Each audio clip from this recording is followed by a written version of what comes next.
ایک قرآن کی بہت ہی خوبصورت آیت ہے، سوچا اس کو آپ لوگوں کے ساتھ ضرور شیئر کروں۔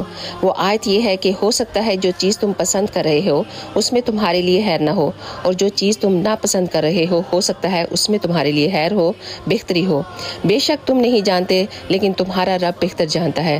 تو اکثر ہم یہ سوچتے ہیں کہ ہم اتنے سالوں سے یہ دعا کر رہے ہیں، اب تک تو ہماری کوئی دعا قبول نہیں ہوئی، کیا اللہ ہمارا سن نہیں رہا؟ ایسا کچھ نہیں ہوتا۔ اللہ سبحانہ و تعالیٰ تمہاری ہر دعا کو سنتا ہے اور قبول بھی کرتا ہے۔ جب ہم دعا کرتے ہیں نا تو اس دعا میں دعا کرنے والا بھی موجود ہوتا ہے، دعا سننے والا بھی، اور اللہ سبحانہ و تعالیٰ اپنے بندوں کو تکلیف میں نہیں دیکھ سکتا۔ جو دروازے اللہ بند کرتا ہے نا وہ ہماری حفاظت کے لیے بند کرتا ہے۔ آپ یہ کیسے سوچ سکتے ہیں کہ 70 ماؤں سے زیادہ پیار کرنے والا ہمیں تکلیف دے سکتا ہے؟ اس پر یقین رکھیں، اس کے فیصلے پر مطمئن رہیں۔